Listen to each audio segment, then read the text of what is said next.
Hi everyone, welcome back to my channel. UPSC is easy. We are going to continue with chapter Fundamental Rights. We were doing freedom of religion, and in that we did article number 25. Then we did article number 26 in the last lecture. Today we're going to start with article 27. Article 27 talks about freedom from taxation for promotion of a religion. Right? Freedom from taxation for promotion of any particular religion. Right ये article क्या कहता है? Article 27 ये कहता है कि no person shall be compelled, ठीक है, किसी भी इंसान को कंपेल नहीं किया जाएगा टू पे एनी टैक्सेस, राइट, और proceeds of which specifically appropriated in payment of expenses for promotion or maintenance of any particular religion or religious denomination. Right क्या कह रहा है आर्टिकल 27? ये कह रहा है कि कोई भी इंसान को कंपेल नहीं किया जाएगा टू पे टैक्सेस, किसके लिए? फॉर प्रमोशन और maintenance of any particular religion, right, या फिर रिलीजियस डिनोमिनेशन.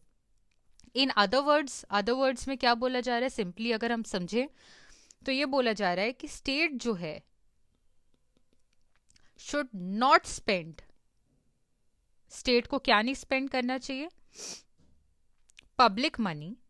पब्लिक मनी मतलब कौन सा मनी की बात यहां पे हो रही है? जो टैक्सेस से कलेक्ट किया गया है. किस चीज के लिए नहीं स्पेंड करना चाहिए स्टेट को ये पैसा? फॉर प्रमोशन और maintenance of any particular religion. ठीक है, क्या बोला जा रहा है? स्टेट जो है उसको पब्लिक मनी स्पेंड नहीं करना चाहिए. पब्लिक मनी यानी कि जो टैक्सेस से लिया गया पैसा है वो स्पेंड नहीं करना चाहिए फॉर प्रमोशन या फिर maintenance of any particular religion. मतलब क्या है कि ये जो प्रोविजन है ये प्रोहिबिट करता है स्टेट को, राइट, प्रोहिबिट करता है स्टेट को किस चीज से? किस चीज से प्रोहिबिट करता है? From favouring, patronising, supporting one religion over other. मतलब क्या कर रहा है ये?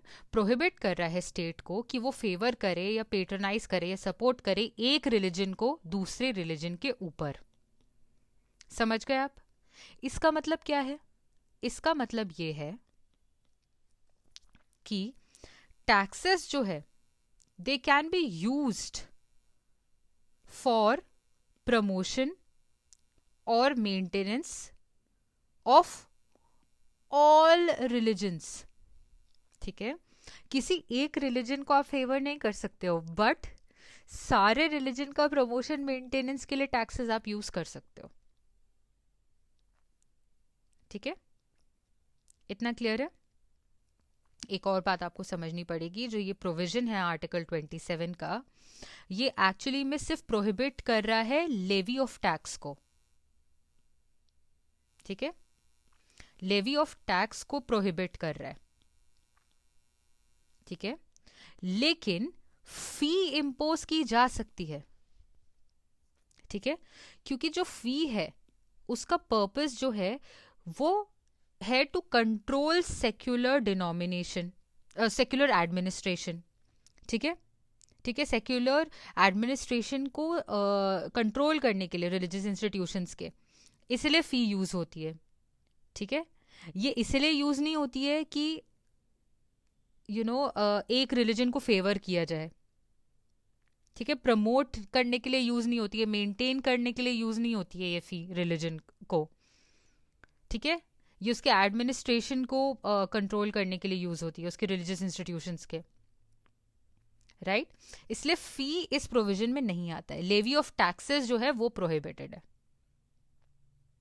ठीक है, मतलब फी पिलग्रिम्स पे लग सकता है to provide them with special service या सेफ्टी मेजर्स. ठीक है, तो fee can be levied, but यहाँ पे टैक्सेस जो है वो प्रोहिबिटेड है. राइट, इतना क्लियर है? अब हम देखते हैं आर्टिकल नंबर 28. आर्टिकल 28 देखने की कोशिश करते हैं. आर्टिकल 28 जो है ये कह रहा है freedom from attending religious instructions, ठीक है, freedom from attending religious instructions. Article 28 ये कहता है कि no religious instruction shall be provided in any educational institution wholly maintained out of state funds. मतलब जो ऐसा कोई एजुकेशनल इंस्टीट्यूशन है जो पूरी तरीके से होली मेंटेन्ड है आउट ऑफ स्टेट फंड्स, वहां पे no religious instruction shall be provided. इतना क्लियर है? लेकिन ये जो प्रोविजन है जो ऊपर दिया हुआ है, no religious instruction shall be provided in any educational institutions wholly maintained out of state funds, ये कहाँ अप्लाई नहीं होता है वो देखते हैं। ये अप्लाई नहीं होता है टू एन एजुकेशनल इंस्टीट्यूशन जो है एडमिनिस्टर्ड बाय स्टेट, लेकिन it has been established under any endowment और trust which requires religious instruction shall be imparted in such institutions. मतलब क्या है कि कोई भी रिलीजियस इंस्ट्रक्शन कहाँ नहीं दिया जा, कौन से एजुकेशनल इंस्टीट्यूशंस में नहीं दिया जा सकता, Holi maintained by state funds, ठीक है। लेकिन ये जो प्रोविजन है ये अप्लाई कहाँ नहीं होता है, जहाँ पे भले ही एडमिनिस्टर तो स्टेट ही कर रही हो उस इंस्टीट्यूशन को, एजुकेशनल इंस्टीट्यूशन को, लेकिन उसका एस्टैब्लिशमेंट जो है वो एंडोमेंट या ट्रस्ट के अंडर हुआ है जो कि रिक्वायर करता है रिलीजियस इंस्ट्रक्शन को इम्पार्ट करना। इतना क्लियर हुआ? राइट? इसके अलावा no person attending any educational institution recognized by state or receiving aid out of state funds shall be required to attend any religious instruction or worship in that institution without his or her consent। मतलब कि कोई भी इंसान जो कि educational institution को attend कर रहा है जिसको रिकॉग्नाइज किया गया है या एड रिसीव हो रहा है by state shall be required to take part in any religious instruction that may be imparted in such institutions or to attend without consent, right? मतलब क्या है कि कोई भी इंसान जो कि एजुकेशनल इंस्टीट्यूशन अटेंड कर रहा है, किस टाइप का एजुकेशनल इंस्टीट्यूशन अटेंड कर रहा है, जिसमें जो एजुकेशनल इंस्टीट्यूशन रिकॉग्नाइज हुआ है बाय स्टेट या फिर उसे रिसीव हो रही है एड फ्रॉम स्टेट फंड्स, ऐसे इंसान को विदाउट उसकी कंसेंट के कोई भी रिलीजियस इंस्ट्रक्शन अटेंड करना रिक्वायर्ड नहीं है। उसका कंसेंट रिक्वायर्ड है, उसके कंसेंट से ही वो आएगा रिलीजियस इंस्ट्रक्शन अटेंड करने या नहीं आएगा। इन केस ऑफ माइनर, अगर कोई इंसान है जो माइनर है तो उसका जो कंसेंट है उसके गार्जियन जो है वो प्रोवाइड करेंगे। समझ गए? No person attending any educational institution recognized by the state or receiving aid out of state funds shall be required to attend any religious instruction or worship in that institution without his or her consent। right? इतना clear है? और अगर वो इंसान minor है तो उसकी कौन देगा कंसेंट? उसके गार्जियंस। आर्टिकल 28 जो है यहाँ पे एक इंपॉर्टेंट चीज है जो आपको पता होनी चाहिए। आर्टिकल 28 डिस्टिंग्विश करता है between 4 types of educational institutions. ये पता होना चाहिए कि जो आर्टिकल 28 है ये 4 टाइप के एजुकेशनल इंस्टीट्यूशंस में डिस्टिंग्विश करता है, ये आपको पता होना चाहिए। कौन से 4? एक, एजुकेशनल इंस्टीट्यूशन जो कि पूरी तरीके से होली मेंटेन्ड हो बाय स्टेट, ठीक है।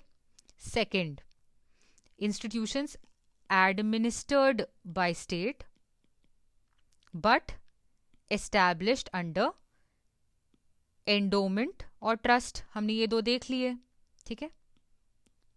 ठीक है, हमने देखा था ना ये सेकंड वाले पे अप्लाई नहीं हो रहा था प्रोविजन आर्टिकल 28 का, राइट। इसके अलावा थर्ड टाइप का एजुकेशनल इंस्टीट्यूशन है institutions recognised by state, right. और फोर्थ टाइप का है रिसीविंग एड फ्रॉम स्टेट, ठीक है। ये 4 टाइप के एजुकेशनल इंस्टीट्यूशंस में डिस्टिंग्विश करता है आर्टिकल 28। और क्या बोल रहा है ये जो पहला है, राइट, यहाँ पे यानी जहाँ पे होली मेंटेन्ड बाय स्टेट है, जो कि जो educational institution wholly maintained by state है, यहाँ पे रिलीजियस इंस्ट्रक्शन जो है वो कंप्लीटली प्रोहिबिटेड है, राइट। बी में जहाँ पे एडमिनिस्ट्रेशन तो बाय स्टेट है, एडमिनिस्टर्ड बाय स्टेट है, लेकिन it is establish under an endowment और ट्रस्ट, यहाँ पे रिलीजियस इंस्ट्रक्शन जो है वो परमिटेड है, ठीक है। और 3 और 4 में रिलीजियस इंस्ट्रक्शन जो है वो परमिटेड है ऑन वॉलेंटरी बेसिस, मतलब इंसान अपनी कंसेंट से अटेंड कर सकता है। ये हमने देख लिया। That's it. आर्टिकल 29 शुरू करेंगे नेक्स्ट लेक्चर में, जो कि है cultural and educational rights. Till then all the best.